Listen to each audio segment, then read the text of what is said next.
Open Your Eyes is brought to you by the Belize Bank. Our country, your bank.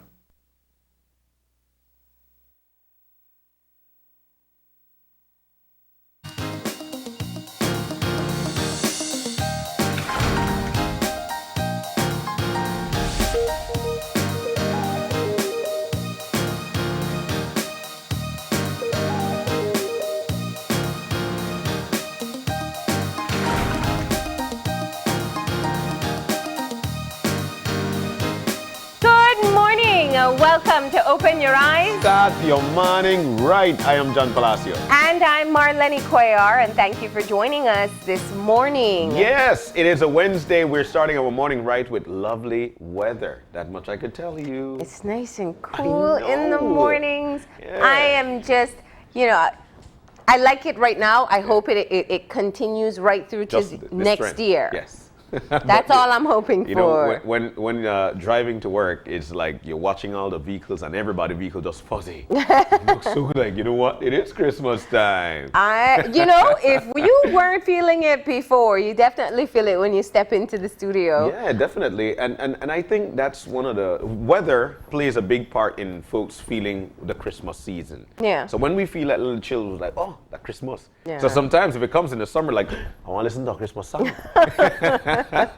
No, and we've had quite a few hot Christmases, so I'm just hoping that this is a good indicator that we'll have a nice cool Christmas as well. But that's a bit far ahead. Let's find out what's going to happen today. And we have Francisca on the line. Good morning.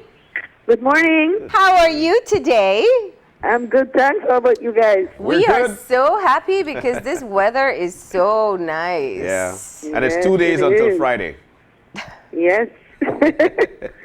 All right, Francisca, so tell us what we're going to expect today. All right. We'll be seeing lots of sunshine today, little bit of rainfall. Mm-hmm. We'll see winds out of the northeast, very light, 5 to 10 knots, and producing light chop seas. Okay. And those winds, they're not going to be too high? No. Okay. Very light winds, 5 to 10 knots. All right. And what will this mean for our high temperatures for today? Okay, not too high. We're going for 82 along the coast, 84 inland, 76 over the Maya Mountains. And then tonight, we're going for 75 along the coast, 67 inland, and 64 up in the Maya Mountains. Oh, nice and cool. That's right. And for the next couple days? For the next couple of days, I'm not seeing much rainfall. Very little rainfall, and from what I'm seeing, if we have any, it will affect extreme South Belize.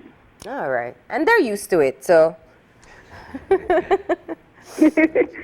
right. And, well, I guess that's it. I was going to ask you for the tropical weather update, but we're in the Claire now.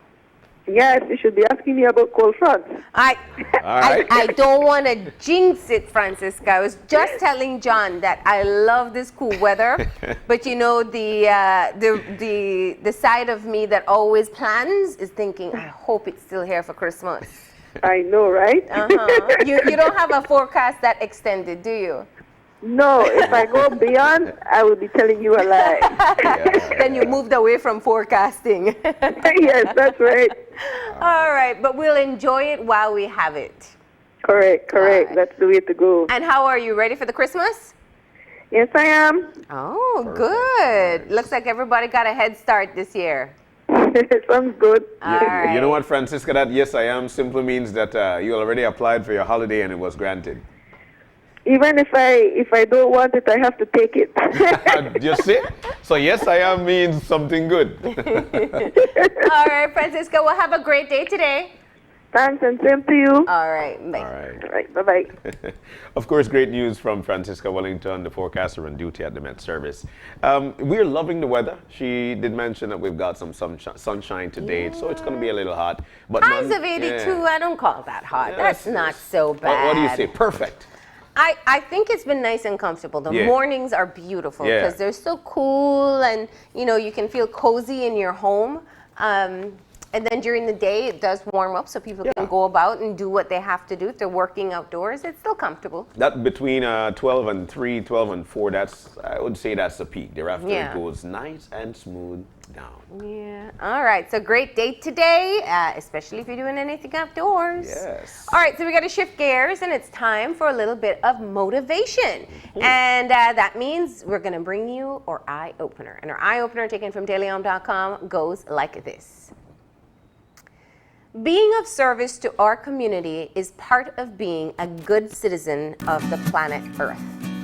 To live harmoniously, we need to be supportive and helpful of all people, creatures, and plant life that share this earth with us. While being of service is part of being a good citizen of the world, it also feels good to help others.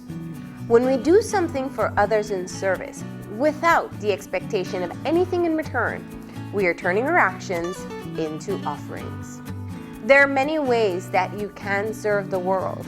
Imagine the impact we would have on the environment if we picked up one piece of trash off the street every day and chose not to drive our car once a week.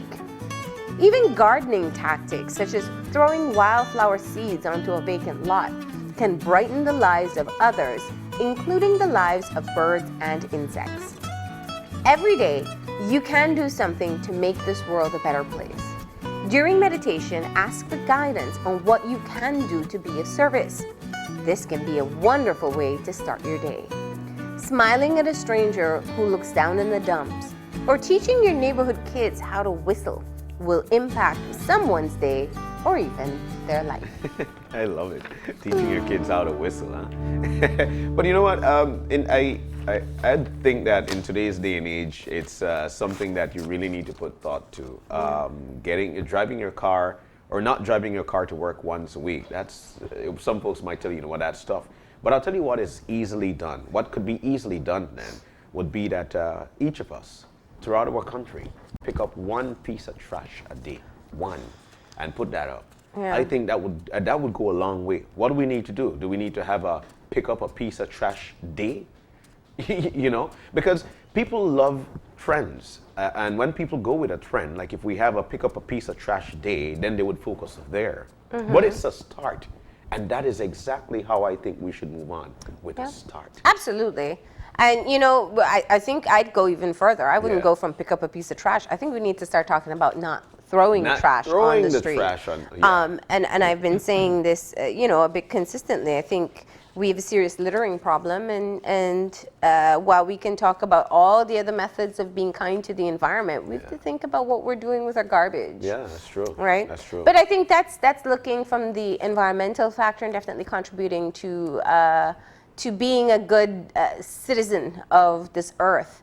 But I really love the ending. I love the fact that it talks about just doing something kind for another person. And that is something that just we really need to invest more time doing. Even if you already do it, I'm sure there's always something else you can do. And it doesn't always cost. That's the key thing. Yeah. It's being nice to someone. It's being considerate of another person. It's holding the door open for the person who's coming after you. It's giving way in traffic. I know you're about to head out onto your commute. You know, it's just literally taking one moment to do something for someone else, and it really can make such a big difference. But we just sometimes get so caught up in our own lives, and we have our own stuff going on that we don't think of others as often. And I think in this season, we tend to have more of an openness towards it, and it'd be great if we could extend it beyond. And you know, there are a lot of people out there right now that would tell you, man, I am never rewarded. I'm never rewarded. But I think we don't go as far as to actually digest when we are rewarded, because being of service is a reward. Like, you know, one of the things you mentioned there, Marlene, people are going out in the traffic. Stop for one person and let that person pass, and then feel rewarded. When you're mentally rewarded, for me, feeling mentally rewarded, I feel so accomplished, you know. And what it does, it sets a nicer trend to your day. So be of service to somebody. Be of service to your earth. Throw a seed, let it grow. Plant a tree. Tell somebody good morning. Or just pick something up for somebody and be rewarded. That's the greatest feeling. Man. Absolutely. Right. So that's your morning motivation for today. That's right. And acts of service, which leads me to talk about yesterday's situation, which the justice system for a lot of people would be an act of service to the community, to people, to family who've suffered by other people. Yesterday's verdict was, I think, one of the most looked forward to for many Belizeans because of the heinous crime that had occurred and how close it is to people, to the home. So when it happened yesterday, for the most part,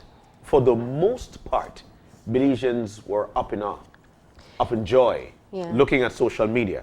The amount of people that were looking from home and abroad, that was an act of service. Yeah, we had a lot of people live streaming the verdict when our news team was delivering it, and I know it really shows how much this case has captured the attention of the nation. Yeah. And I think because of many things, the complexities of it, I think they go many different areas. Yeah. Starting first of all with the way Pastor Lou was killed, and even more so the way it was discovered. You know, the lack of dignity of traveling around and hanging out at a bar with a man's head in your truck. I think that's something that goes so much against human nature that it just disturbs all of us. I think the highly connected nature of Danny Mason himself is one that definitely was a part of the conversation. People oftentimes feel that highly connected people are not held to the same standard as average citizens. And so when you see someone who's so-and-so family or so-and-so's friends or so-and-so business owner going to court, very often we've come to expect that the justice system doesn't feel like it's skewed in the same way. And so I think that was another element that really captured a part of the conversation there. And you know, it's the evidence that was brought forward, the callousness of what took place, and we can't say took place now because the judge has ruled. And you know, people were really surprised. I gotta say, there were a lot of people who were skeptical about getting a guilty verdict, and I think that it was a good surprise for people. The evidence was presented. Surely it was a challenging case. There was no body. There were no witnesses. And so I do have to say, you know, it means that for this particular case, there was a lot of work that went in from the prosecution side. When you talk about the DNA presentations, the call log presentations, and all the other points that were presented. Clearly, they did a lot of work on this one, and I think it's promising, and I think it shows that we can definitely put in that level of detail in other cases as well. What I also take away from it, Marlene, is the fact that people will start to now trust the justice system, especially when it comes to a big case like this one. There are a lot of people going up into big cases in our country. There are a lot of things happening in our country. But one of the things that a lot of people were reluctant to do was to actually believe the justice system, to want to go through the justice system. The police force have a hard time getting people to talk because they're afraid of the justice system, or they don't believe that somebody will be incarcerated because of the justice system. So I think what happened yesterday was actually a big mark in our country. It also, for those who look at our country as a safe haven from doing heinous crimes in other countries and then coming here and wanting to do the same thing, they could now look at our country and say, you know what, we're not able to do that, or I'm not able to do that. Because, you know what, the police force, they're doing what they have to do. People are saying what they see, and so there is no room for me in that particular part of the world. I think this was actually a great stand-up for our country. Yeah, and you know, I think what you expressed is the hope that we have for the justice system. And I don't know if one case takes us there immediately, but it definitely is a step in the right direction. Yes. So, you know, we still have to await sentencing and see what happens from there and see if there will be any appeals made from this point forward. But it is very interesting to see how much this particular case captured the attention of the nation. And, you know, if you missed the memo yesterday, all 5 of the accused who were involved in the murder of Pastor Llewellyn Lucas, the kidnapping and murder of Pastor Llewellyn Lucas, were found guilty yesterday in the Belmopan Supreme Court by Justice Antoinette Moore. Yeah. And so we'll have continued coverage of that. It was interesting yesterday, we found an old clip from 2014. Because the unfortunate part with cases like this is that sometimes we lose sight of talking about the victim. Yeah. And so you talk more about the perpetrators than you do about the victim. Yeah. Last night we were able to find an old story from 2014 with Pastor Lou, who was at a protest for BNTU as a representative of the Southern Workers Union, and talking about the need to agitate for change, and that you know, the teachers deserved better. Yeah. So it speaks a lot of his personality as well. And hearing from his family members yesterday, his niece, clearly they have been devastated by what took place, naturally so. And so they do feel that they've gotten some justice. And I think that's what we want for all families of victims. Definitely. What a way to sum it up. Yeah. There's so much to elaborate when it comes to this particular case. But, you know, we just, for a lot of people, it brings for them happiness. And like you mentioned, touching home would be touching the family. And they were happy about the situation for yesterday. So that's a piece of what we had to share with you. That's pretty much the buzz for today. That's what people are going to be talking about. But there's another thing that's happening that people are talking about. And I see it in your eyes. You've been pulling some late nights these days. I've been pulling some excellent nights these days. And you know what? I am so And you even happy. had some great cooking last night. Oh my goodness, you saw that too, right? Yeah. Oh my goodness, it was excellent last night. Having the co-host of Sean Quillen, Chef Sean Quillen. What a thing. John, I think that's the most quiet I've seen Sean on set. What was going on there? You really want to know? Not really. Knowing him, probably not. He was having fun. He was having fun. He was right on. And being right there in his element when Chef Ainsley and Chef Kissling was in the studio. Yeah. My goodness, turkey gone on bud. All right, so we have 2 nights down in Gimme 5. We've got 3 more nights to go, which means we have so many more prizes to give away. I know our grand prize this year is going to be that ticket. Yes, ticket to the Continental USA courtesy United Airlines. It's going to be a good one. So make sure you got your visa popped up, passport fresh and I'm just, ready. you know, man, I need to get into this raffle. Yeah, you need to buy something to get Clearly, I can't. Yeah, and all the shilling. Yesterday I told Sean, Darasulu Ava, which simply means the shilling for one. Well, I'll tell you what I've enjoyed. I've enjoyed seeing people coming into the office for the past few weeks and diligently sitting here filling out their coupons all day. And it's amazing, the stories, you know. They're like, oh, I've been playing it every single year. You know, Isani was telling me he witnessed a man kiss each coupon before he put it in the box. And we've had past winners come back. I know one guy came in, he's like, I come back for it again. Yes. And so it's great. I think it's just, Gimme 5 is such an important part of setting the tone for Christmas. And let's not forget, this is a celebration of our anniversary as well, our 28th anniversary. And we are happy to celebrate it with you and with our partners. But with that said, I got to recap the winners from last night. So the first prize went to Elijah Lewis. And that's from Belize City. The second prize went to Shane Lewis. That's Shauna Lewis. Actually, Shauna Lewis. That's his mom. I was going to say they have the same address. Yes. This is the same family. That's the same family last night. Yes. And then, okay, maybe you read these. This? Francisco? Odell Francisco from Mahogany Heights. Mahogany Heights. He's from Mahogany Heights, but last night was in Punta Gorda. Okay. Then you had Stephen Turner, also of Belize City. Tanisha Kalis. Tanisha Kalis, yes. And lastly, from Hattieville, Desiree Robinson. And I guess that last prize is that $500 shopping spree. I mean, that's everything you need for your Christmas shopping. Look, that's so great. When it comes to the 500, that's every night. Somebody walks away with a $500 shopping spree. The one from last Night before was JW, right here on 6th Street. And the second one last night was actually a store in Belmopan. Okay. Yes, and so it's actually a move around situation. It's beautiful, man. Listen, don't you want to walk into the supermarket and pick up what you want and know that you have a max of $500 instead of calculating in your head each item as you put them in your cart? I want ham, just that, I want ham and cranberry. But of course, Give Me 5 continues tonight at 8:30. You can get your coupons here at Channel 5. And to the winners, as a reminder, you can't pick up your prizes until next week, Monday, and you got to bring an ID when you do so. That's right, 9 a.m. to 12 midday and 1 p.m. to 5 p.m. Bring along your ID and walk away with your prizes. It's that easy. Easy, easy, easy.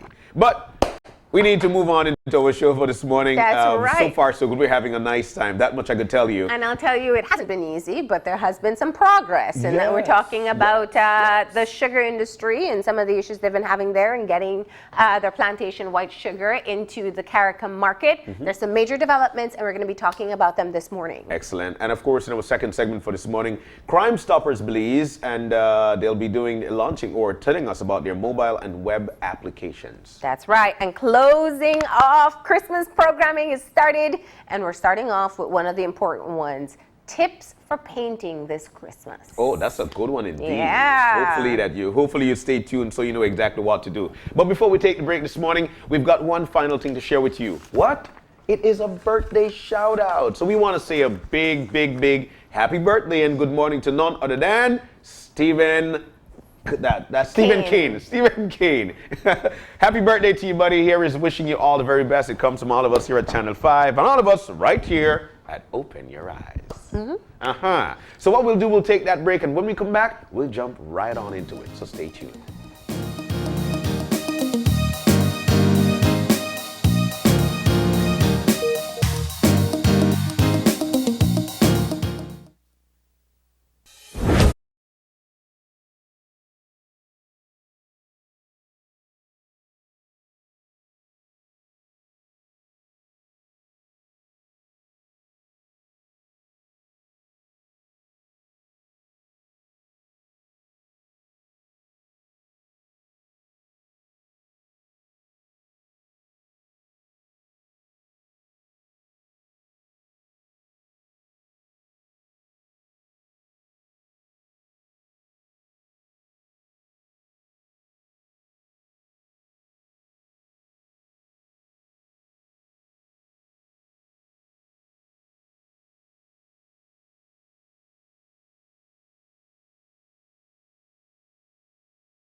Guess what? We're back. Terry G on the Late Night Spree, season number 2, and it's going to be bigger and better than ever. Of course, loaded with entertainment and great prizes for our live audience. So join us at the Skydeck Sports Bar and Grill, Upper Flat Milky Way Restaurant, 29 Bremen Avenue, Belize City, every Thursday from 8:30 p.m. Terry G on the Late Night Spree, live on 5. Spread the word to those who haven't heard, and let's get it on, because you know you'll be entertained.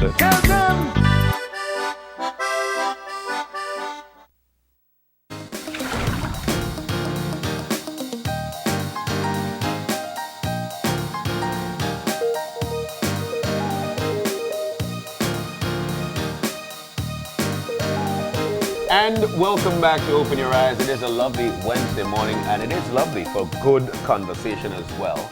And speaking of good conversation, we're about to move on now into our first segment for the morning, and we'll be getting some updates in the sugar industry. We've got the folks in to tell us all about it. As a matter of fact, we've got in with us Andy Sutherland, who is the Director General of Foreign Trade, and William A. Neal, Communications Officer, BSI and Sugar Association of the Caribbean. Guys, good morning, and it's nice to see you. Welcome. Yes. Thank you. Good morning. Beautiful morning. It's strange to have you on that side, that much I can tell you. And it's always nice to do an interview with you. That much I could tell you. It's always nice to have you too. So while we've broken some ice there, it is definitely one of the greatest commodities in our country, sugar. And when we talk about it, we know for a fact that it's in every household. The commodity that we've got, we know for a fact that it's top notch, but people might not be aware of what happens or how we're able to do it. How do we ship it out, or do we bring it in? Let's get to the updates on exactly what's going on with the sugar industry in our country. Thank you very much, John, and thank you very much, Marlene, and of course, Open Your Eyes. This has been a long process in terms of, for what we think should be an automatic process. You know, as a member state in CARICOM, you produce a particular product, you'd assume that there'd be access to the market and that you'd be able to sell your product into the region very easily. But as history would show, that has not always been the case. You know, I think Andy, as Director General of Trade, could, talk about some of the cases from the past. You know, whether you look at matches, whether you look at red kidney beans, some of the challenges that we've had. So with that kind of a backdrop, it's what we had to take into consideration when we wanted to move our sugar into the region. Of course, locally, we know that Bowen & Bowen, for example, uses the sugar that we produce in the beverages that they produce, So we had that, sorry. And that's one of the examples And that's one of the examples that we cited. But that did not matter, it still meant that we had quite a lot of work to do. And it started 3 years ago, actually, So let me, I think it's important for viewers, one, to understand where we are. We need to know the backdrop. And it's a very complex issue. So what basically happened is, in steps, we lost the preferential market in Europe. And so where we were getting a really good price and they'd choose our product first, and correct me anytime I'm wrong, we lost that option, and so we had to look for other markets that we could enter into. Naturally, CARICOM, because we're a member of CARICOM, where we say, we're all brothers and sisters, we'll trade amongst each other, help to build each other together.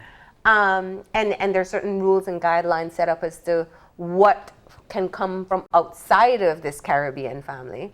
And one of the things that was coming from outside was sugar, specifically white sugar, what you call plantation white sugar. When we, Belize, approached CARICOM countries that were importing sugar, Trinidad, for example, from, let's say, Guatemala or other countries, we had problems. First of all, that the imported sugar into the Caribbean family wasn't being given the tax that should be given to any product coming in. Are we good so far?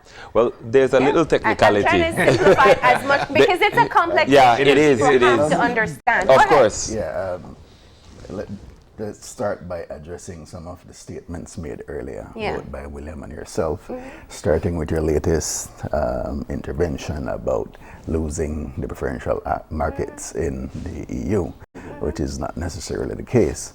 Under the Economic Partnership Agreement that CARIFORUM and Belize is a part of CARIFORUM have signed with the EU is for duty-free, quota-free market access into the EU. What has changed is the preferential prices that the sugar industries of the Caribbean and the other ACP countries were receiving in the past. Now those imports into the EU are almost at world market prices, and that has created a revenue shortfall, so to speak, for BSI and other sugar producers within the region. BSI would tell you that 2018 they lost $25-35 million, although they exported 1,000 tons more. So the price is the issue. In terms of the local market, the regional market for sugar, that has to be viewed within the context of, although we're a customs union of CARICOM, and there should be duty-free trade within the single market, each countries do maintain their own, well, there's their own set of requirements for quality and food safety. And this is one of the barriers that some countries have used to exclude the products from other member states. Certainly as it relates to sugar, there's now a regional standard for brown sugar, but there isn't one that has been adopted by the region for refined sugar, and that is in the works. That should be completed following what we've completed with this latest round that quoted. As it relates to not applying the CET on sugar, you have to understand the structure of how CET, which is the rate of duty, is applied to sugar within CARICOM. Firstly, there's brown, which has a 40% CET, and SAC has alleged that certain member states have not been applying the 40%, and that issue was one of the issues we addressed at the last quoted. And for refined white is on a list called List A of the CET, which is a derogation from the 40% that is established to a lower rate that is applied by all member states. So you'd find a situation where the sugar producers in CARICOM are applying the 40% on refined sugar, but others are applying lower rates than 40%, which is allowed by the derogated list. So you'd have Jamaica applying 25%. You'd have the smaller OECS countries applying rates as low as 5%, and some applying zero duties. So, which makes us less competitive. And that was one of the challenges going into creating a regional market for CARICOM sugar, is to do away with sugar on List A, removing it from List A and having the 40% applied on extra regional sugar. That is still a challenge. I must admit that we're not quite there yet. But what was agreed at the last quoted was a pathway to getting there. And now, I think what is crucial for us to understand is we have spoken about the integration process so many times at many different levels. We talk about people being able to move, offering professional services, trade definitely as well, and we see that with the Caribbean products that come into Belize. Now, I think the assumption just always was from the public or from manufacturers that it would be fair game when we were ready and when we were creating products of the right standard to enter into the CARICOM market. Why do you think? I mean, I think I asked the representatives last time they were here if it's a matter of the idea of a single market failing countries like Belize, where we have to advocate for so long to be able to get essential products into the market. certainly the idea of a single market isn't a bad one. No. However, the CSME, if you take it as a whole, which includes the single market and the economy, it is being implemented across 5 regimes, as you've said, goods being one, the trade in goods being one. That is the most advanced so far. Although there may be challenges that still exist. One situation is the issue with sugar. Moving from the traditional way of how a commodity is treated once that may have not met the mark in the past, or for some reason or the other it was not being traded in the region in the past. How do you shift from that mode to a mode where that product has innovated and is now ready to compete within the region? And you find that because of the derogated lists and the CET suspensions that are granted to member states, because in the past these products weren't being traded within the region. Because we were getting better prices exactly, in the EU. Right, and to transition to now a mode where these products are being produced and ready to be traded in the region, there's always a grind between countries on how to move forward with this.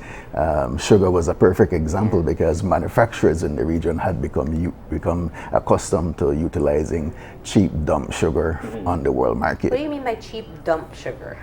Well, what we did,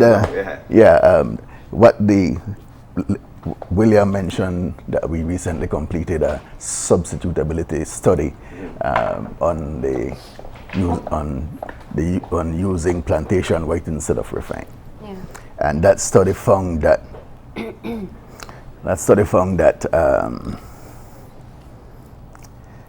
one, you can do it. Yes, right. And two, that in most regions you use the sugar that is available. Right. You use whatever is there. But it's a way to help the different sectors within your economy. And I think that's the challenge. When you have divergent interests, how do you bring everybody to the table and say, okay, we're a sugar producer nation as Belize, and Trinidad may be focused more on manufacturing. So how do they support Belize in this entire process? So it's having that kind of a difficult conversation and kind of bringing people to the table, but at the same time saying, listen, as a region, we have other issues that we have to look at. Food security, we can't be dependent entirely, not only for sugar, but for so many other things.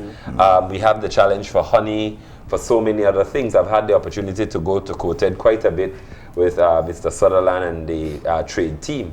And you see that it is not peculiar to just sugar. It's so many other things that, chicken is another, poultry, is another big issue. So there are quite a number of things that we have to look at seriously as a region. But it's how do we, have it as a win-win situation for everyone. I like that you mentioned win-win. I think there are a lot of technicalities to what's going on here, and I think that there are a lot of people who might not understand where we're coming from with at least this commodity, at least with at least sugar. So while we've been to Coated and the conversations have been had and people are actually buying in, what do we want as a country, as a sugar producing nation right now? Because I think that's the question that's being asked right now for folks who are watching. What do we want? What are we looking for? William and Mr. Sutherland. Yes, to get back to the original point. I need to clarify that when we mentioned about cheap dump sugar. I was referring back to the study, and what that study had revealed is that the world market for sugar is a residual market, meaning that every sugar producing country and and regions or group of countries that coexist as a regional bloc that produces sugar protects that sugar for the country and for that region. And once consumption is satisfied within those countries and regions, the residual sugar is placed on the world market at cheap prices. Yeah. So it's your leftovers. Your leftovers. So you'd find that the world market does not reflect the cost of production in most instances. And that has been one of the grind between us and the regional manufacturers who utilizes this cheap sugar, because they don't want to relinquish that access. And that was one of the major challenge as to how do we bridge this gap and get over that hurdle. But from the manufacturer's standpoint, I'd imagine that naturally you'd be a bit cautious of wanting to move away from what is a cheaper raw product, because then that also has implications for the cost of your value-added product when you're done. And notwithstanding the fact that naturally in business, you know, you have alliances that have been built over years and years, where Belize has never tried to access the market because we were getting really good prices in the EU. It's a big shift. So talk to me about how, I mean, clearly the manufacturers should not be controlling how the rollout of the CSME goes, but we know how things work in business. I think a key thing, and Andy can elaborate because he's much better at the trade issues than I am, but under the CSME, what you're looking for is the access, you're looking for fairness, you're looking for so many other things, but under consideration is not price, right? So you're trying to support each other as a region, but price is not the determining factor. It should not be, right? If something is produced in the region, you should utilize that because you have to maintain your CARICOM origin, and you get duty-free access to all the markets, right? A lot of beverages, I think they have a protection of 25%. Within the region, and at one time you saw, you know, so many regional beers making their way to the shores and were competitive with Bellikin, right? And it's because of that access. So when you're looking at using products from outside the region because they're cheaper, but then you still want to access the regional market, then it's almost as if though you want the benefits, but you don't want to participate and be a player in the truest sense of the way. And I think it's difficult, but it's something that we have to do as a region, and it's not just for sugar; it's for everything else. Another consideration is that SAC, of which BSI plays a leading role, the Sugar Association of the Caribbean, had commissioned a study in 2017 by LMC, which is a reputable commodities market researcher. And they did a study on the impact of implementing the CET on regional sugar. And that study found that if countries import, if there's a 40% CET imposed on regional imported sugar, that using CARICOM sugar, regional produced sugar, the increase in costs to manufacturers would be minimal. They hinted at 2% rise in the cost of a bottle of a 2-liter bottle of soft drink, which is about 6 cents, a 6 cents increase. But that study assumed that if the CET is applied, that the manufacturers would import the sugar and have to pay the duties, etc. But if you import from the region, that is duty free. So even so, the cost to manufacturers would be even less because you would not be paying the duties on the extra regional or the regional imported sugar. So with these types of studies and this kind of data available, you know, it was a very long process to kind of go through all the advocacy. We had COTED Agriculture, what was it, last month or the month before? September, and we know that people, everyone was at the table trying to get this issue on the agenda at COTED, which you successfully did. And so while you couldn't just say, as one of the countries that's importing the sugar from outside of the Caribbean, I want the cheaper sugar, I instead said, your sugar doesn't meet my quality. That's right. So how did you overcome that one? And again, remember, I'm just trying to simplify it for the audience. So if I miss representing what's happening. You're on point. That is exactly what the manufacturers have said in the past and continue to say, that when they require sugar, that it has to be of a certain polarity, 99.8 and above, and with a Ikumsa, which is the color of the sugar, of between 35 and 45 percentage points, unit points. And that is lily white sugar, which effectively excludes what we produce, and we produce a high quality plantation white sugar, and the substitutability study pointed to that Belize produce one of the highest grade plantation white within the comparator countries that were used in that study, and that included Brazil, India, Mexico, Guatemala, and Colombia. All right, and we produce in par with what Brazil is producing. All right, so we produce a very high quality sugar here.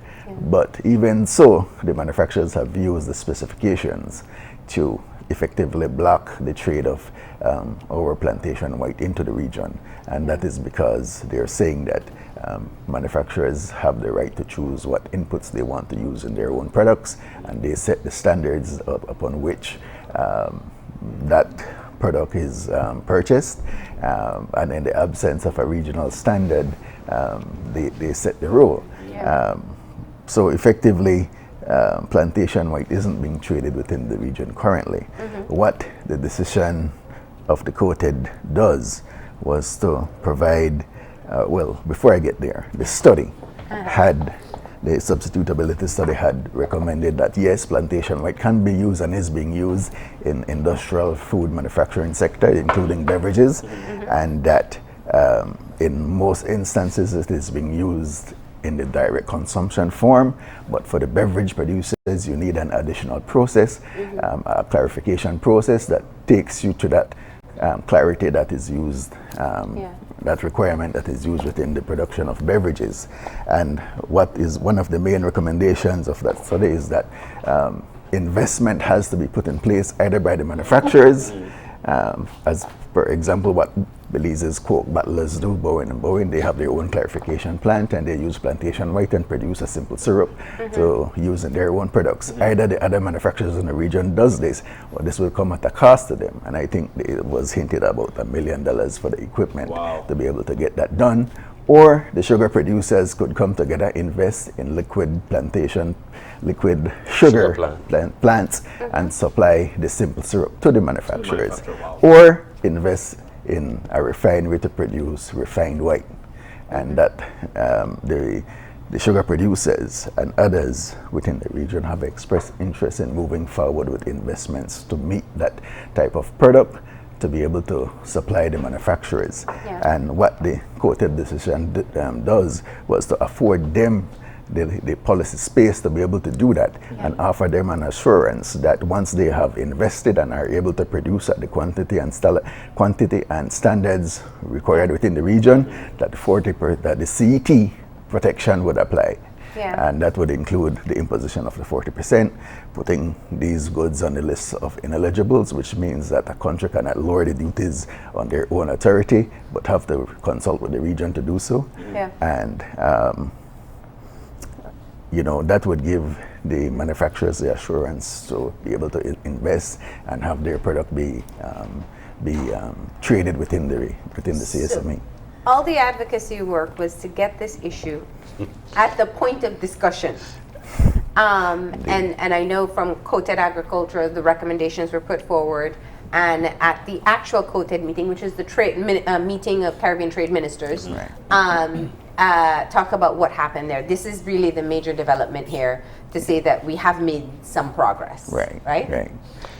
And I think along with that, what we found out and the evidence pushed that decision was that we need to monitor the sugars coming in, because while they may be saying that we need an Ikumsa or a color of 45, we know that they were bringing in plantation white, they were bringing in brown. And the brown is, of course, of significant concern, because that's an erosion of the market that already exists.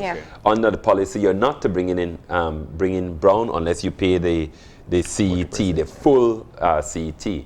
So we saw that coming in, and along with all of that evidence, we were then able to say, listen, we have to halt bringing in brown, and if you bring in brown, you have to pay your full 40%. Okay. And we also need a monitoring mechanism to actually see how much sugar is coming in and what types of sugar and all of that, to make sure that we have an idea of how much sugar the region actually uses. Yeah. So none of this bloated kind of playing with numbers and requirements and all of that.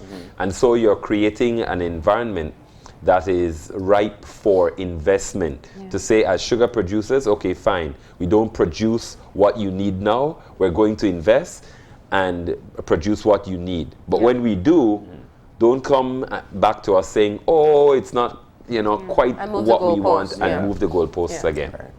Now, this was, while we have been discussing it locally here, it does not only affect Belize. We had Mr. James from the Sugar Association Caribbean. He spoke for Jamaica and also for the other producers. Which other countries in the Caribbean are being affected by this?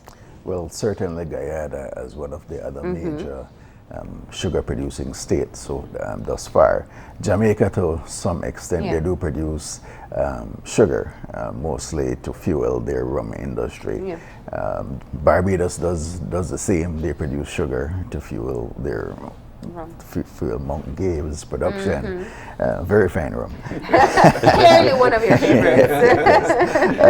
So currently there are at least 4 member states within CARICOM that have ongoing sugar production facilities, and clearly Belize is in the lead because we have invested heavily in both plantation and plant, and are producing direct consumption sugars for not only for the local market but for exports. And we're the only one producing plantation white thus far. So the rest, Guyana has some catch up to do. However, they have marshaled some resources and are gearing towards producing refined sugar in the near future. So our own sugar producers has to be able to keep pace, so we'll have that they regional after this long flight, competition. this long fight, we don't get displaced in the market by our own sister country in SAC. And that's what I wanted to clarify too, because it's not just Belize that wanted to be able to have this access. Other countries as well also wanted access, but also this doesn't mean that there's a shipment going out tomorrow to other Caribbean countries. It's going to take at least another year and a half or so of production and preparation, actually. And of course, because we've had the drought, there are certain challenges that we still face, no? But we're in a position where we're making the investments, and we want to make sure that when we have the sugar, that the market will then, and the other member states will support. And that's the key thing. I think what I have to say here is this was a perfect example of synergy between public and private sector. On the private side, both BSI and Santander as members, sugar producers, collaborated with government, and that meant agriculture and also trade in terms of doing the advocacy work that was necessary.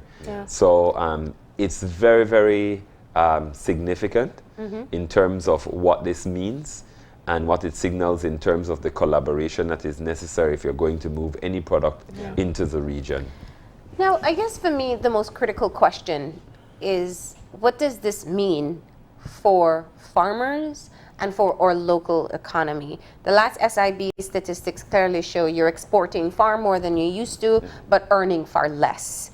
And we're not talking about being able to access Caribbean markets tomorrow or next year. What is going to happen in the interim? Because we have the lingering issues of the drought, and we still have to be able to sustain the industry in this time that it will take to catch up. It's obviously a very difficult time for sugar and for the agricultural sector across the board, and that has a ripple effect, a direct effect on the overall economy of the country. So it's, you've seen government talking about support and sourcing funds through CDB and other sources. You have to put in the mitigation strategies that are necessary to shore up your own production. And in the north, that's exactly what we're doing. Fortunately, sugar is a cyclical kind of business, and what has been happening globally is we're not the only ones who are suffering from a drought. So you're going to see a fall off in production in terms of sugar, which could then mean that the prices will go up because it's cyclical. So it's not a situation where we're in isolation and this is unique only to Belize. You're looking at a global commodity, and so the effect is going to be global.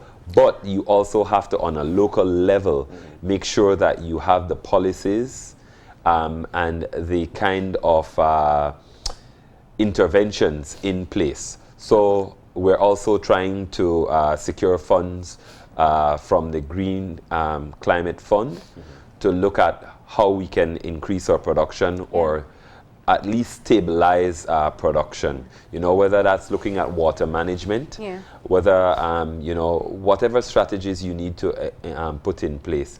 And it's also means that you have to educate farmers, you have to minimize things like even pests during a time like this.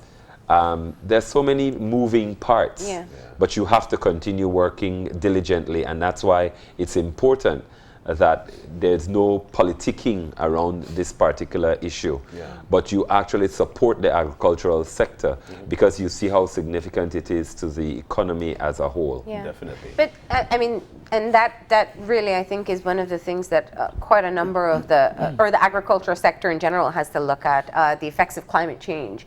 But then sugar has the additional obstacle of finding markets. And my question is, so we've worked so hard to try to get, you know, the door open for CARICOM, but are you also looking to diversify your market? Because we also, I mean, it is an important sector for us, and without having, it's what we did. We put all our eggs in the basket with the European Union, and then when that no longer was available to us, now we're shifting the eggs to the Caribbean market.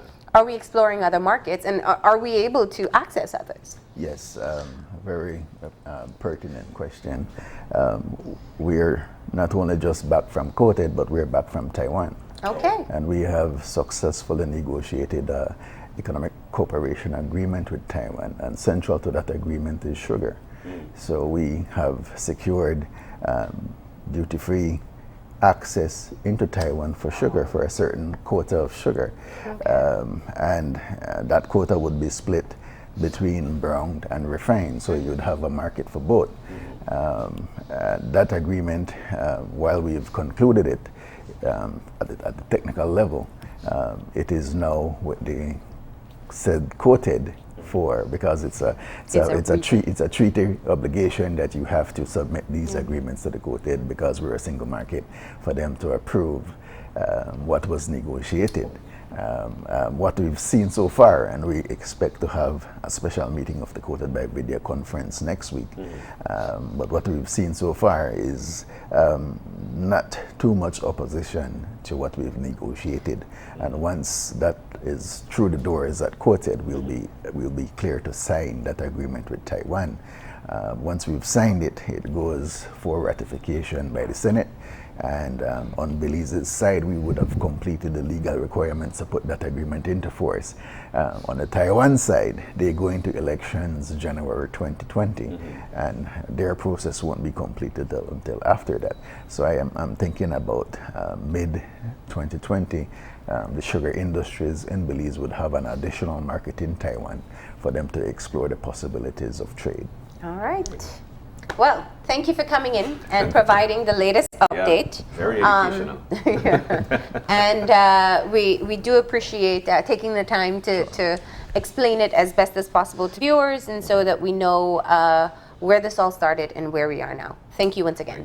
Thank you for having us. We're going to go ahead and take a break. When we come back, very important conversation as we sit down with representatives from Crime Stoppers Belize, and they're making it even easier for you to submit tips about crimes that you know information about. So please stay tuned.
It's our annual Gimme 5 celebration during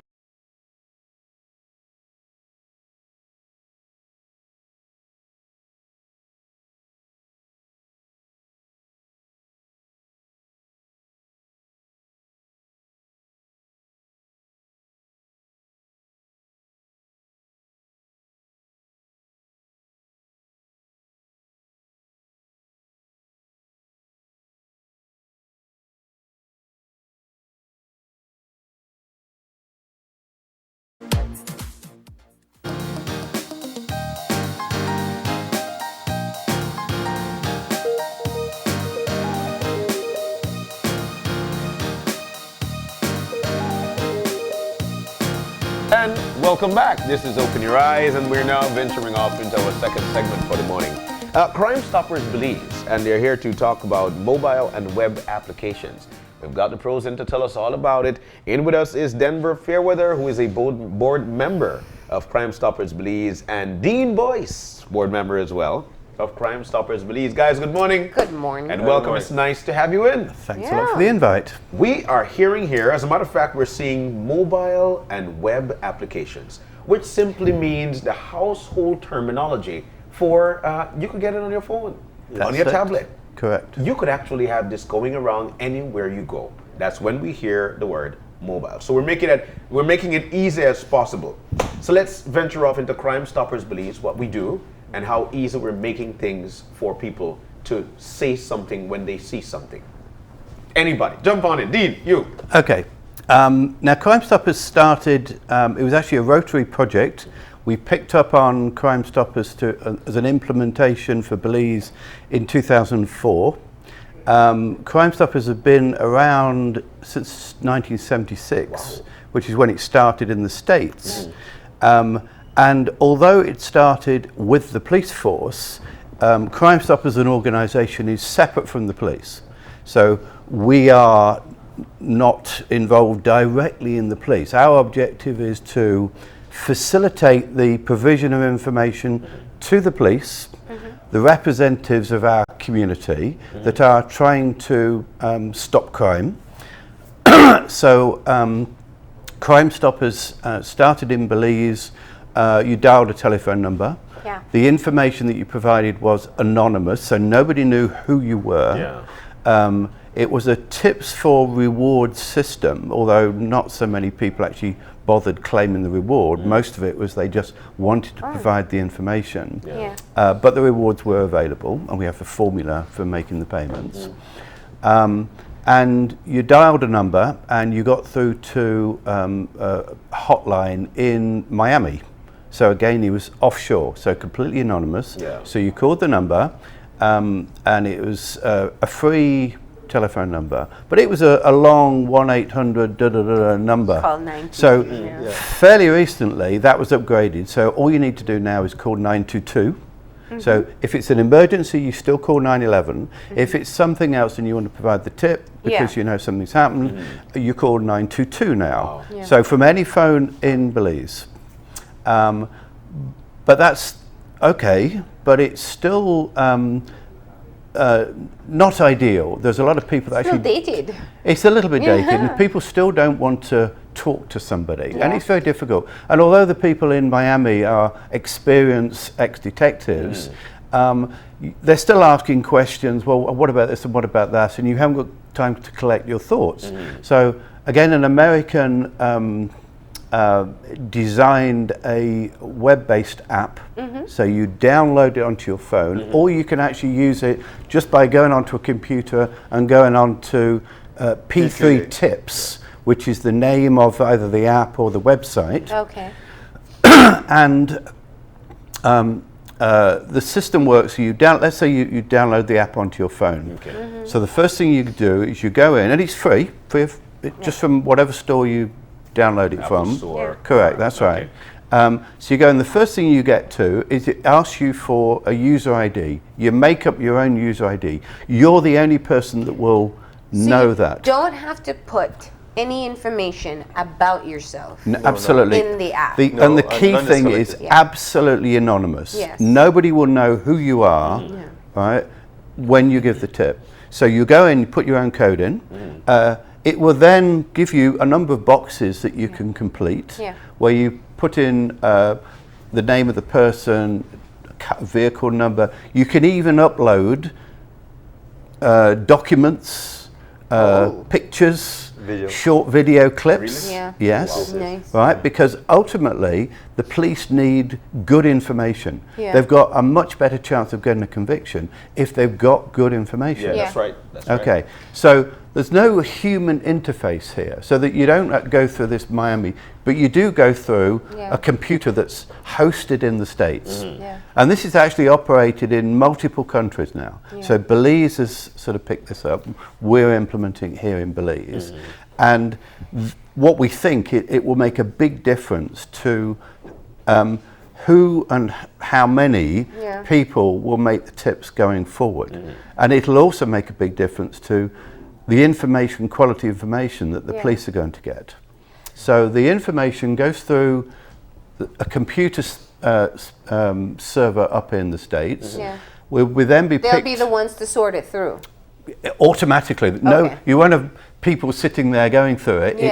It's so it's automatically forwarded to correct. the local And there's police no department. information. It doesn't know your phone number. It's got no information on your GPS coordinates. There's absolutely no information that will identify the phone or the computer. There's no IP addresses. There's nothing.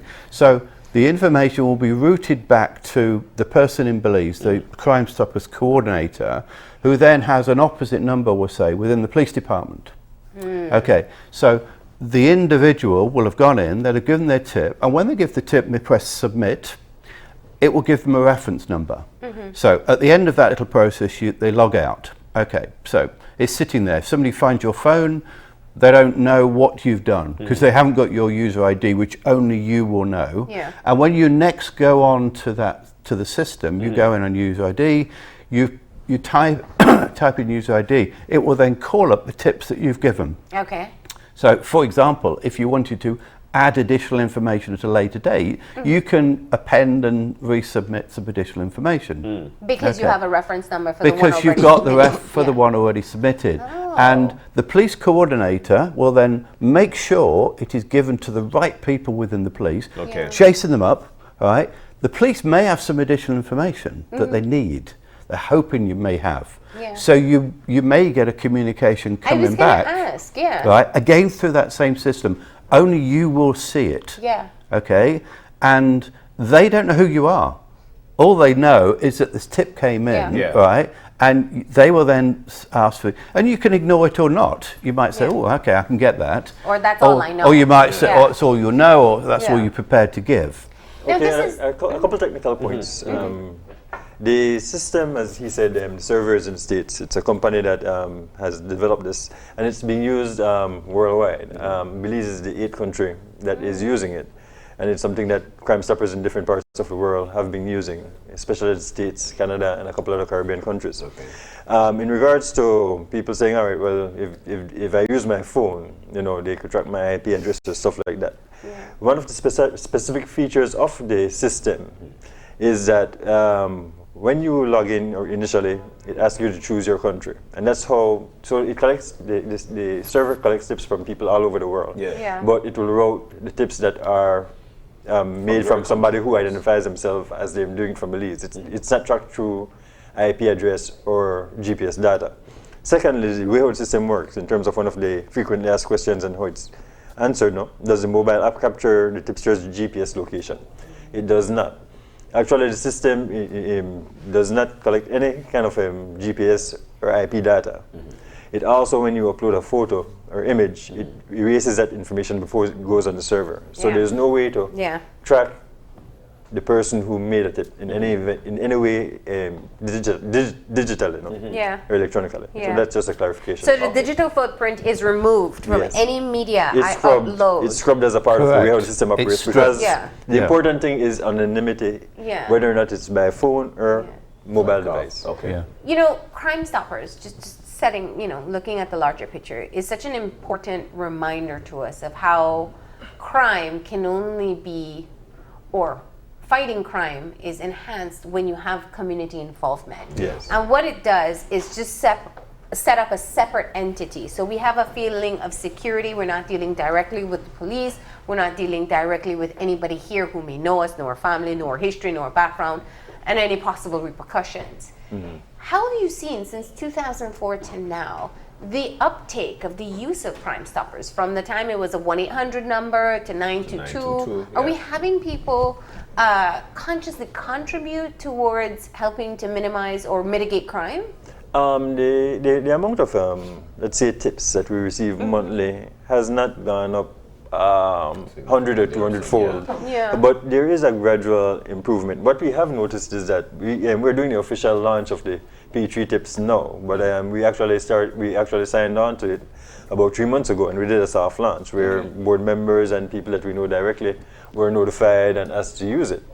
And what we've seen is that 10% of our tips over the past few months have come from the app. So I think us launching it now and doing the public awareness and getting the word out there, especially with the fact that people are more tech savvy and it's at their fingertips.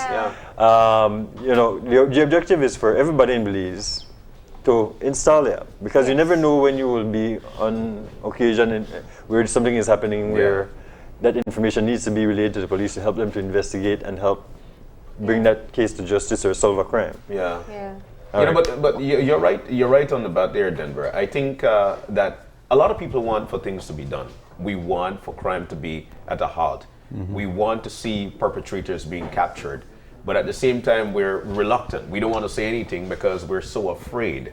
So this platform at this particular point now is actually giving you the ability to make that report or say something or do something about the perpetrator that you know. And see something, say something. Yes, see something, say something. Stop something. Yes. And you're actually doing that without anybody pinpointing that it's you who said something. So let's get to the app.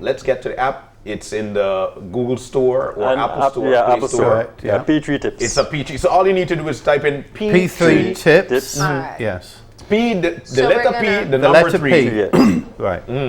And you move on from there. Yeah. Correct. All right, so we're Here going we to go. try P3 tips, pops up. I just Yeah. put P3. And the P3, by the way, is 3P. It's public, police, private sector. So those are the 3 Ps. So Okay. P3 tips. And it's because the public are the ones that will be contributing the information. Yes. The Yeah. police will act upon it. The private sector. All right, It's download it actually. already. There you go. It's Yeah, as easy actually. as that. It's very easy. You just select Belize, select your passcode, and you're done. Yeah. That's right. And we think this is going to make a big difference to how many people are providing information. The police quite often will say, we actually know who's done what. Yeah. We can't prove it. We've got no hard data. And nobody's going to go into them and say, I've got a photo. At the moment, they're not going to say, I've got a document that shows they did this. Yeah. Right? But they could do with this. Easy. Easily. And that yes. is the added factor that this offers, the mobile app offers, that you can submit actual evidence. Correct. Because how would you have done that over the phone? If I have a video, I'd have Right. to make some kind of contact with someone locally. Yes, that's right. So I'm really sure, and these days everybody pulls out their cell phone to Yeah, take yeah. Everything. photos, Yeah. audio recordings. And it's unfortunate that to this point, a lot of the usage of the devices has been for frivolous purposes to showcase somebody's unfortunate situation. Yeah. However, now you could use that same being there when something happens to help solve a crime or solve a negative situation. Yes. And Yeah. so it's just that sense of civic duty being applied opposed to just for entertainment or for ridiculing people. No, definitely. So what kind of crimes can you submit tips for? Anything and everything. There- There's actually a checklist. Sorry, Dave. Yeah. There's a list of about 37 crimes. If you go back to your app, Yeah. you'll notice there's burglary, theft, Yeah. homicide. Yeah. The more common crimes. However, you could also, I believe there is a. There's an you could put other. in- other. I was gonna ask. So Yeah. you could, and there is a section where you put in the details. So Yeah. it starts off with a category, but you could put in whatever detail. So if it's something that is not categorized, you could still put the information. And the more detail you put, the better it is for the investigators. Yeah. One of the things that definitely people want to hear. Okay, so we're giving this tip. I'm making sure this tip goes in. And there's normally a reward for it, or let's talk about that aspect of things. Okay, so and there are a number of people that the reward will motivate them. So we have a formula that we follow. So it's up to $2,000 for, let's say, a murder. For a lesser crime, it'll be a lesser amount of money. Yeah. It has to be until they get a conviction. So obviously, the more information the police have, the more chance of getting a conviction there is. So the more chance of reward. And there's a very confidential route for you to collect your reward. So you would be advised via the same methodology that a reward is available, and then you would make arrangements to go and collect it. And people don't know how it is or how it's paid over. It's very quiet. But what's interesting, you said people don't normally collect it. They don't normally bother. It's them. They were more interested in, contributing and making sure. I think most of the reports that we've had are like, let's say we've had like some of the more common types of tips we've received so far include like some child abuse, theft, drug dealing. Yeah. So I suppose when a neighbor is aware that there's something affecting their neighborhood, and they want to have it dealt with, but don't want the police to show up at their door and their neighbors to say, "Oh,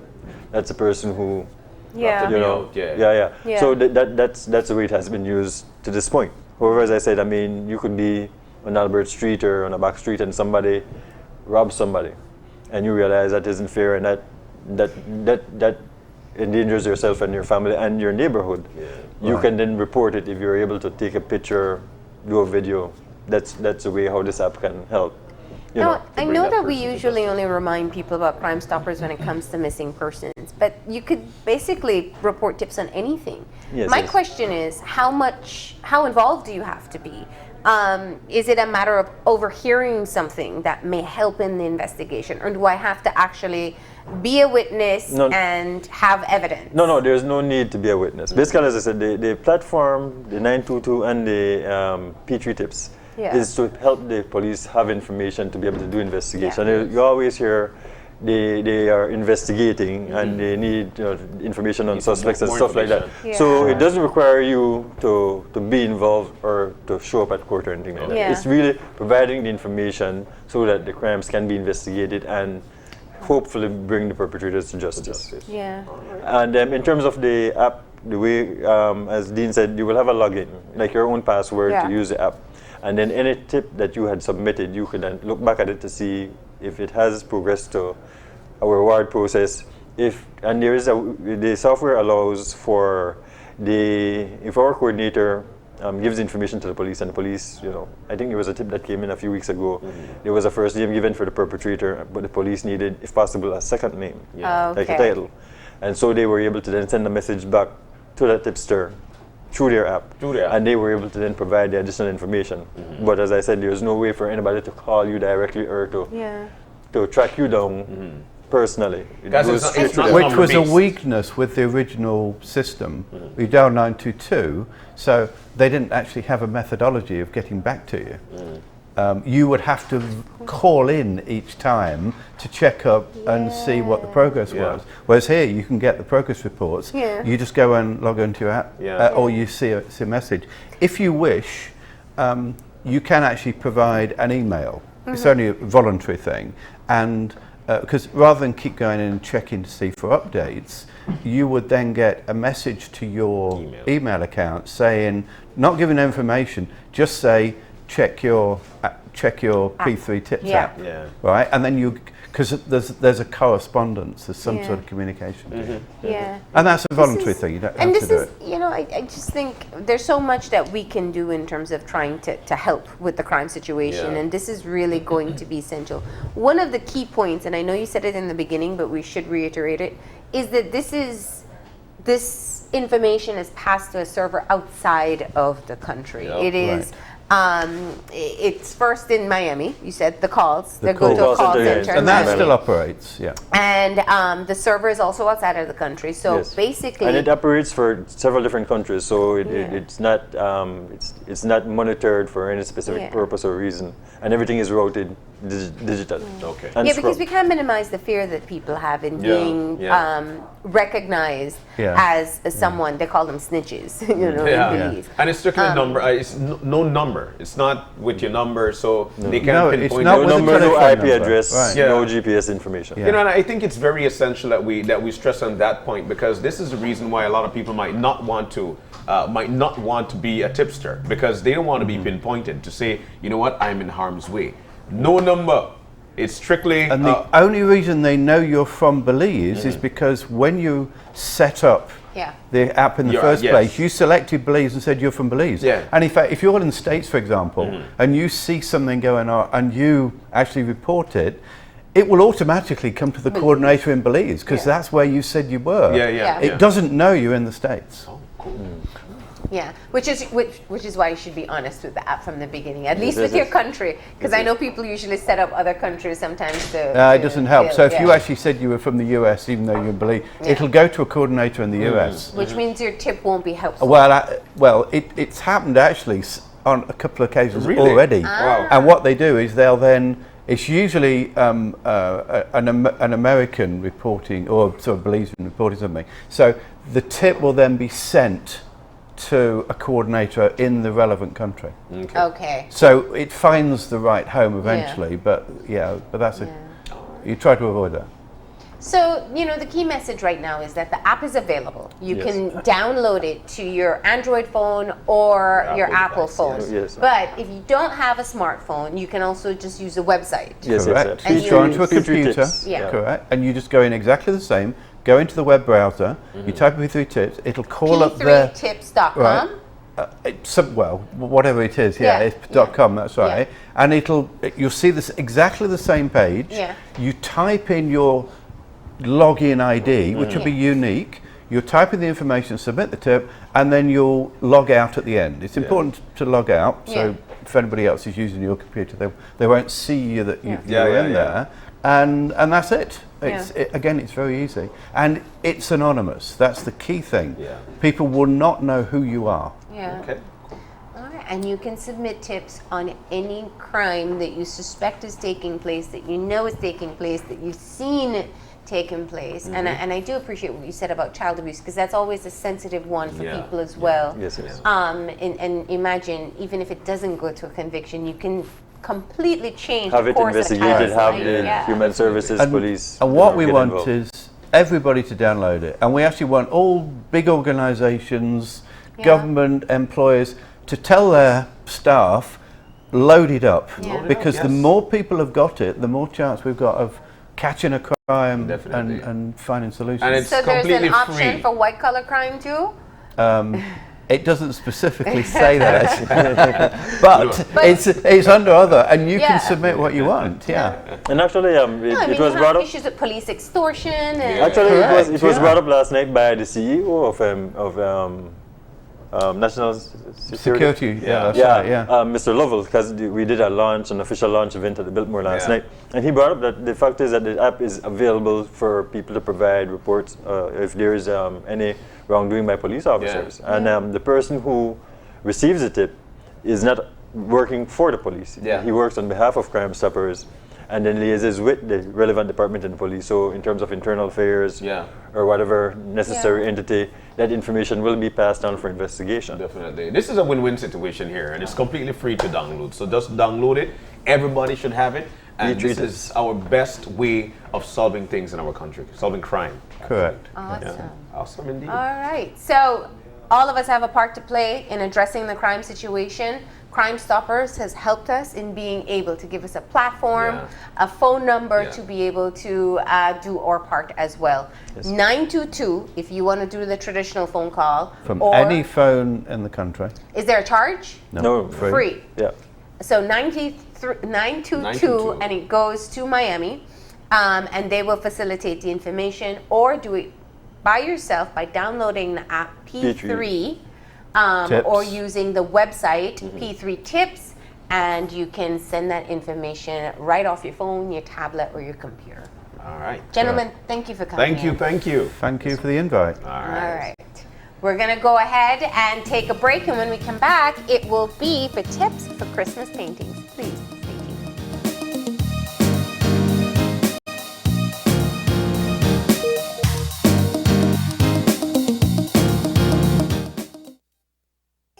Belize Bank.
and welcome back. Just like that, we are boiling down to a final segment for the morning. It is Hump Day, by the way, and welcome back to Open Your Eyes. Now, Brothers Sabet Limited, tips for Christmas painting. Everybody paint up the place at the Christmas.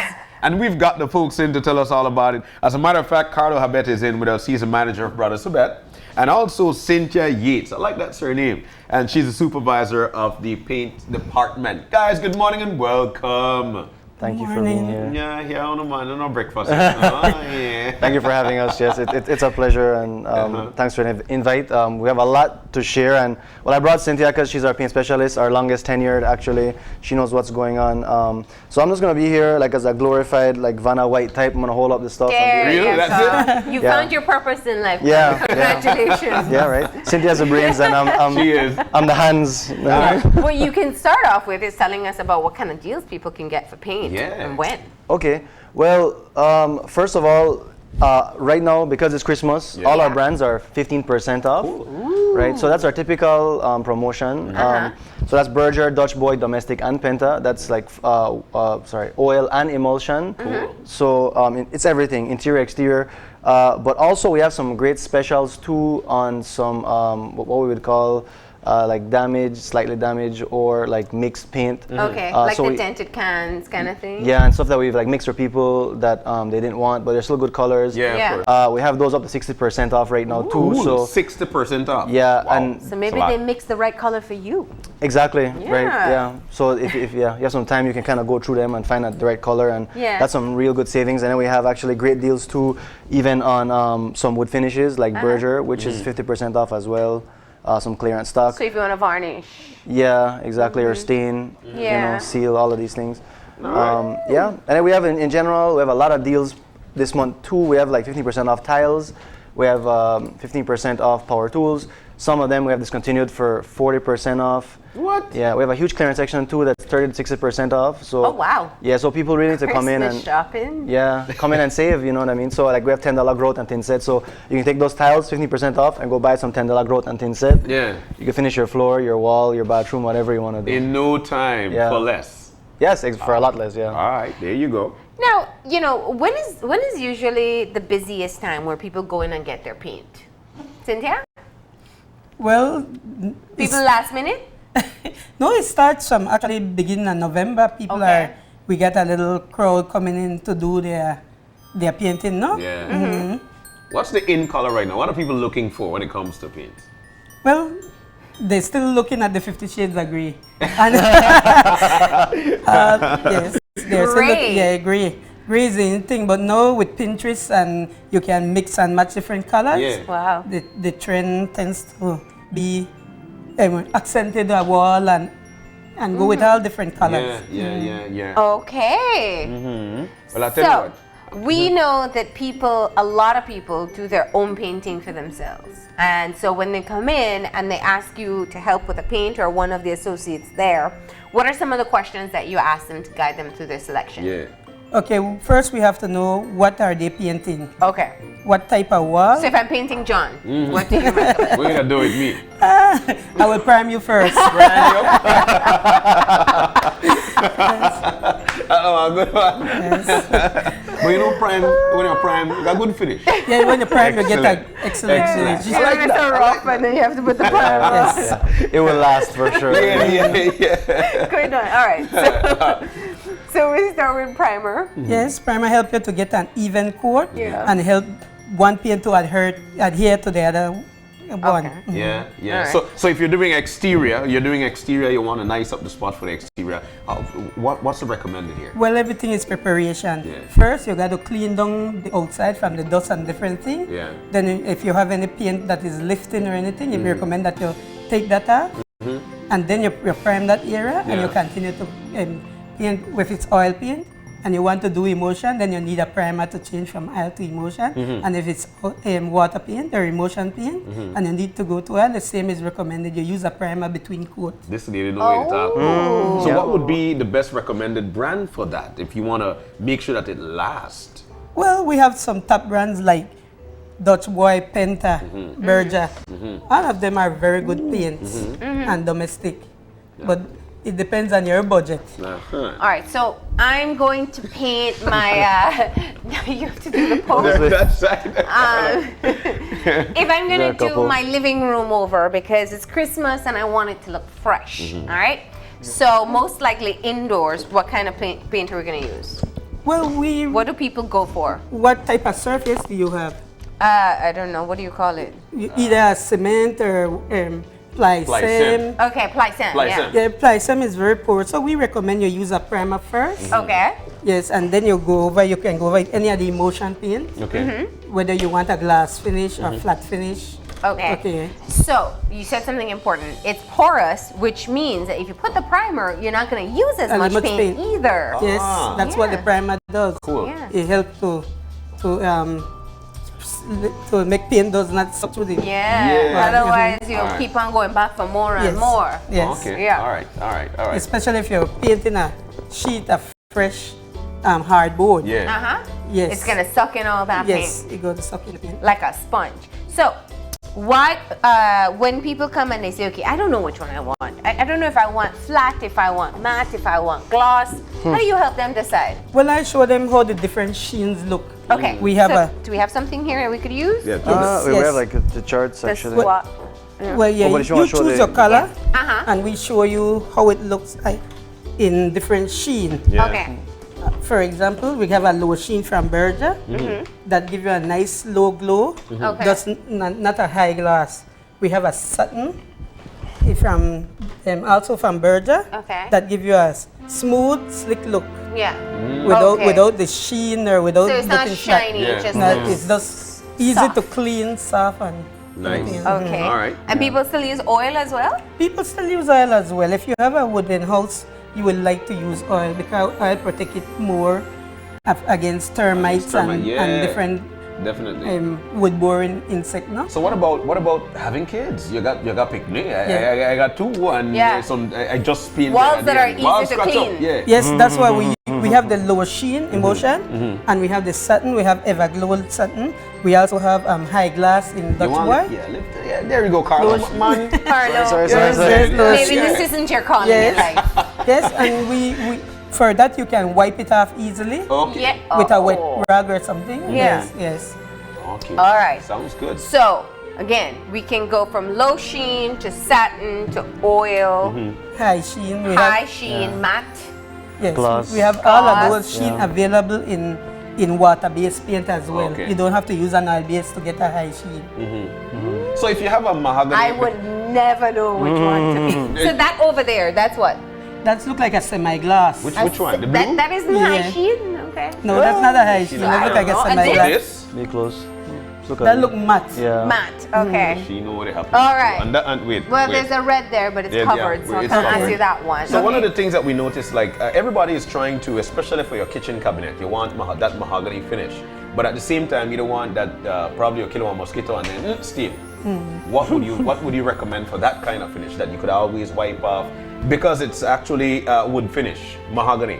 What would you recommend? You just use a clear varnish on top. We have varnish in different brands.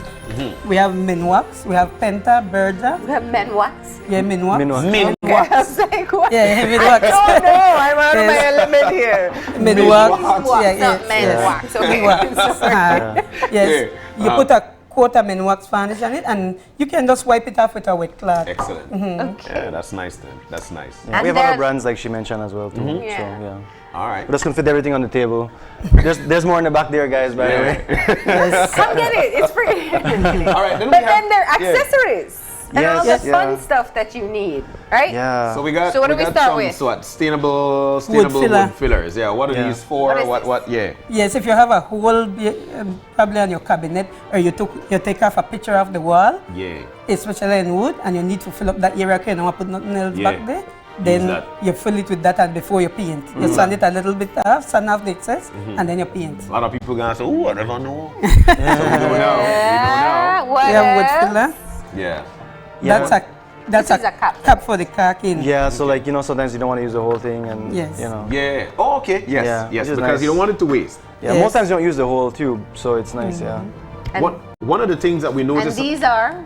Those are what, the fillers? Well, these are more silicone, yes, Mm-hmm. exactly. For, I guess, like sealing like edges and stuff like that. You know, Yeah. if you're doing like a wall that has to connect to something else, you need Yeah. like a little sealant between them, things like that. So I actually, I think Cynthia did a good job of kind of bringing out all of the related things that you might not think of immediately when you think about painting, but all of these things do come into play. And we brought like even like little mini roller, if you notice. If you have, Yes, right Yeah. here. There's a Like- mini roller. yeah, There's like- a mini roller here. So yeah, this is you have like little like- corners This is and little basically like areas. this, but this one is used for masonry walls Okay. and probably ply same. Okay. Okay. So you wouldn't use the wood one, you'd go Use- for this yes. one. Yeah, All and I right, guess great. it's just the way that it is, so you can squeeze it. You don't need to have the gun, which Yes. is just more consumer kind of friendly.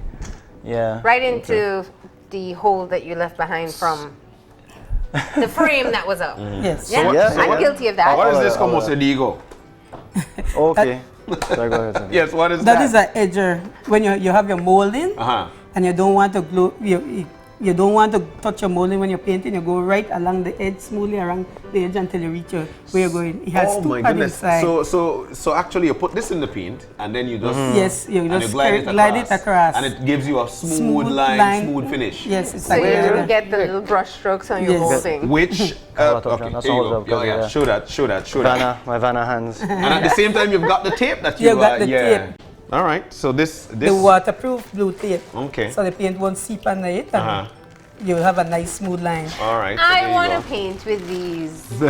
With That's this. what I want to do. That is painter's mitt. That is for when you're doing like around a burglar Post, bar yeah. door, around a little post, the railings, Yeah. all those spindles, your hand cannot fit behind you with a paintbrush. You slide it, you put it on the mitt and you slide it right down. Tell you. Put paint on it and then you glide it down. You Yes, put you paint put on it- your okay. hand and then Yes, you you just pull down. on Painting the is post fun. itself. Hey. Right. You're gonna model the mitt. I would use it on a wall. Yeah. And then afterwards, when you're really like on a cold December nights, you just slightly honey and drink a hot cocoa with it. Yeah. paint hand. And Front of the fire, you know. And Yeah, when your paint and you know hand. the fumes will really be helpful in putting you to bed, right? so when you dry, There you go. We also have some spray paints here. That's what we're seeing, or what are those? yes, it's spray paints. And we have a kind of a variety, we have different brands for different applications. Well, this one is Rust-Oleum, as I you was notice, gonna for like say, appliances. this You one want- is, what you is want this? model Go that? ahead. Yeah, so this Well, is, during the Christmas, many people are freshening up their appliance as well. Yeah. So this is appliance Yeah. epoxy spray paint. Yes. yeah. So there's specialty. I think what happens is that people need for certain applications that are popular, and so they start to kind of like target and brand them in that sense. So like for this, I mean, and this works because I actually bought one just like this for an appliance. I was like, what? Oh, it says appliance on it. Okay, so But what do Makes you it do? easier. It just stops it from rusting? yeah, Refresh pretty your much. Yes, appliance. Okay. yeah. Oh, it Yeah. refreshes. Yeah, Okay. Yeah. for your Well, yes, refrigerator, yeah, yeah. washing machine, Oh. and your microwave. You Yeah. can refresh. All right. You look fresh in the Yes. house. Yeah. Gently touch You ups like on the paint edge or everything else? something. you know. Yeah. And That's if you, nice. sometimes they scratch it, your kids again, right? We always Yeah. blame the Tell kids. me They did about it. everything. It bothers you when they're knocking the spoon against the fridge. Like, And then when they become a world-class musician later on, they'll say, you didn't help. you know, I didn't say I moved. I didn't move them. But what about mixing up and match? Let's talk about that.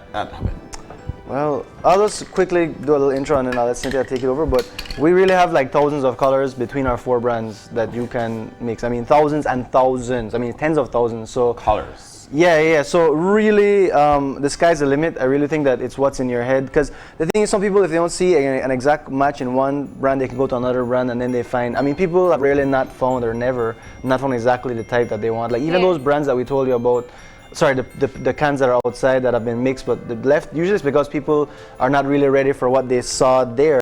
And then when they see it on a bigger scale, they say, "Oh, I didn't want that." And I was like, "Well, that's kind of how it looks because it looks a little different when it's on a small square than when it's on your versus a wall. on your wall Yeah. exactly." Yeah, excellent. So Cynthia, I guess, can probably talk to you a bit more Yes, to that one. we have some swatches that we use so that you can match your color. People bring pillowcase, they bring cushions, anything that they sure. need to spice up color, Yeah. you know, so you could choose from a variety of color. If you don't find it in one brand as color, so you can find it in another. Yeah. We have in the Penta, we have lots of different colors. You can choose your 50 shades of gray, you could choose your greens, you know, you have them, and we also have them in, you can also get them, as I say, in flat, semi-gloss, satin. Yeah. Wow. You know? All right. So the sky is the limit indeed. Yes. The sky is the Yeah. limit.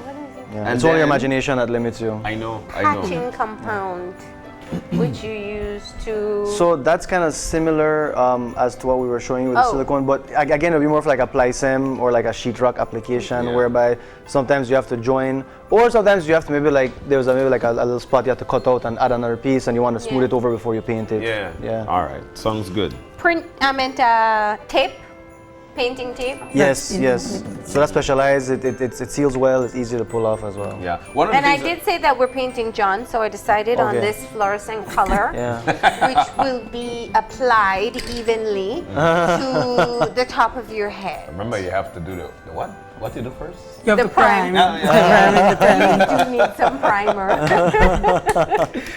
But you have spray paints as well. We have Not for spray hair, paints. but for We have walls. spray paints as well in different Yeah. colors and Yeah. for different uses. Yeah, we have a ton. This actually. one catches my eye simply because of how it's packaged. What's going on with this one? That's a Yeah. special paint.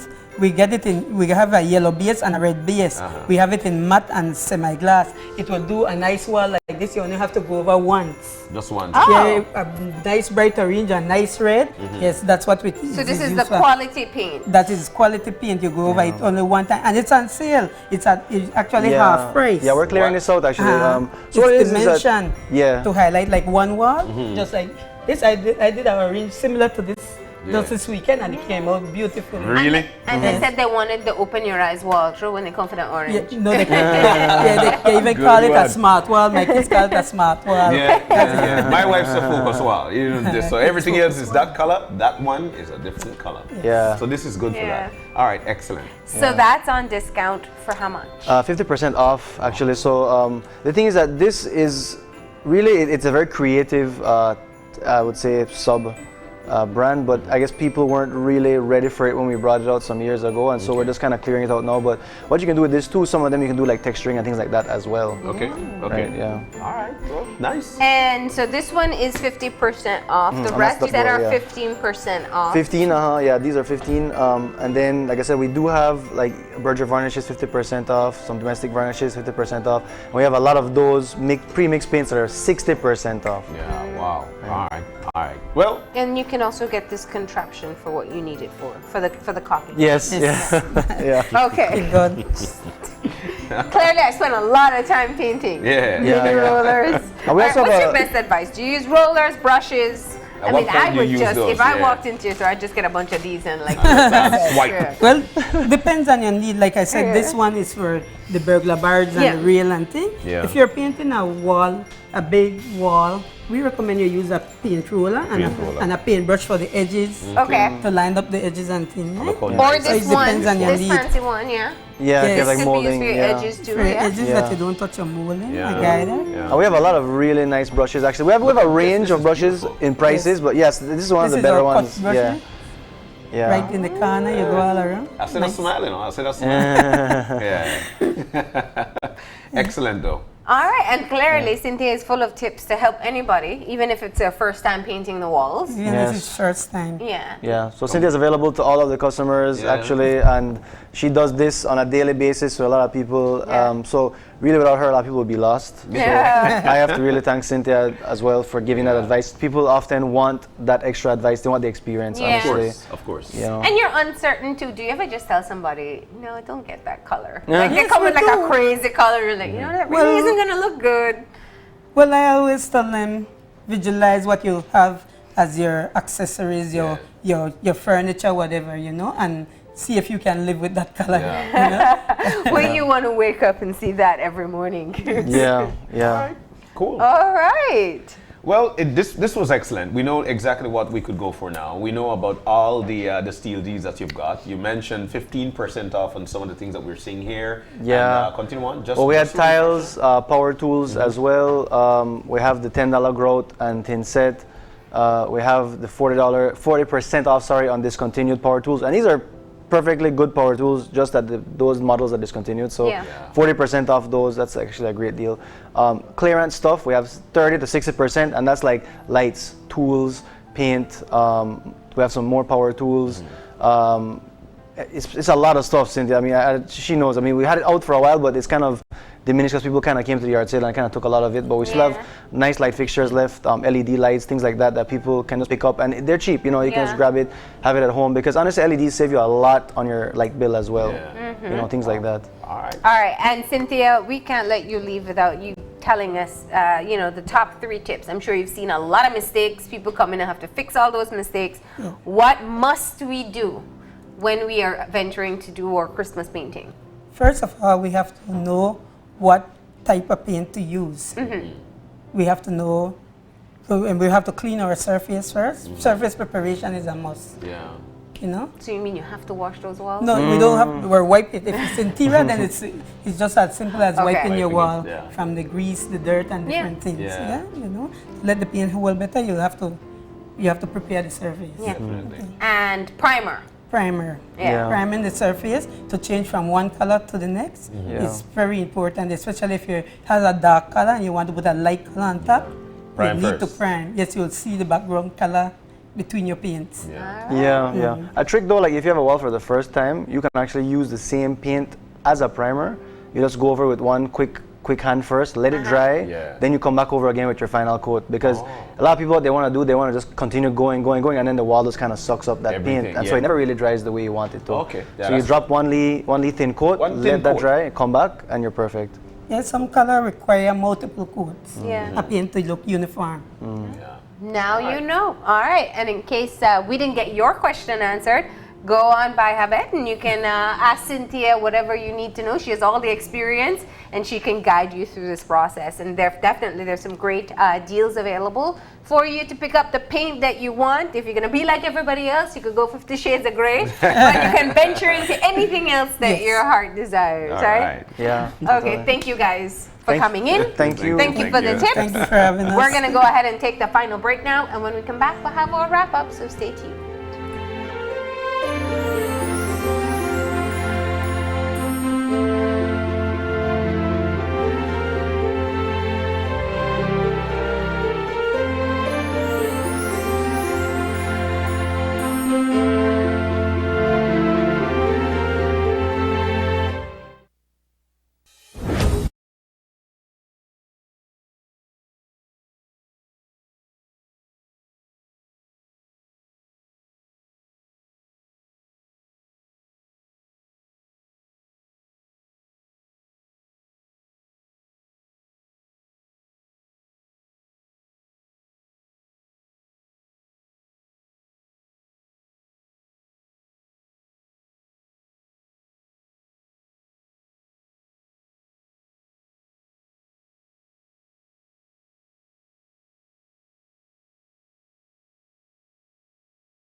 And we're back. Just like that, we are coming to the end of our show for today, but it was excellent. We had a wonderful conversation with the folks from BSISR and, of course, from the Ministry of Investment and Trade. I think that's it right there. Yeah, the Directorate General. Mr. Sutherland. We want to thank you guys so very much for giving us an inside scoop of what goes on when it comes to the sugar industry in our country and how it's taken care of in the Caribbean.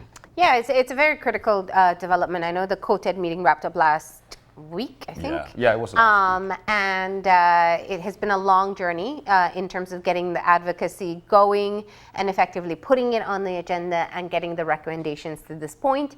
There is more work to be done from this point forward, but I think it's also promising for me, the final note, which was that they are exploring other markets, because clearly or if we don't realize, the sugar industry is extremely critical to the economy in the country, and also if you just go right down to the level of the farmers and their families and what money they're making as well up north. So a very important topic there. Also very critical. We talk about crime all the time. Yes. In the news, we cover issues related to crime here on Open Your Eyes. And today's conversation with Crime Stoppers is also really important because you can play your part. And what they've done now is make it easier for you to do so. So there used to be a phone, or there is a phone number that you can call. It's 922. Pick up the phone, call it. There's no charge. Tell the operator what you know and how and what crime it's connected to. And it's not based in Belize. It's to a U.S. company called Center. And if you don't want to make the call, then you can download the app. In fact, we just encourage you to do so. It's P3 Tips. Look it up in your Apple App Store or your Google Play Store and download it. And you can submit tips, including documents, pictures, videos, whatever other information you have to help the police to solve crimes. So we definitely encourage you to do so. Your tips can completely change the situation. And you know, I really do appreciate what Denver said. If you're even reporting, child abuse or other information that you may know, just go ahead and do it and do your part. Definitely. You sum it up well there. Do your part. And in doing your part, you could also paint up your house for the Christmas. I mean, do your part. It's that easy. So we also want to say a big thank you to Carlo and, of course, to Miss Cynthia for coming on this morning and showcasing all that they've got with all the deals as well. So Carlo, Cynthia, thank you guys so very much. We'll take all this, by the way. I'm just letting you know. But for you, Belize, if you've got any question, any concerns at all, you could drop us a line at oye@channel5belize.com. You can also drop me a line at marlene_oye@channel5belize.com. Find us on Facebook at Open Your Eyes BZ and get all the behind the scenes fun on Instagram at OYEBelize. Remember to tune in tomorrow morning at 6:30 when you open your eyes to start your morning right. As per usual, keep your eyes, your minds, and your hearts open. We'll see you soon. Enjoy your day, Belize.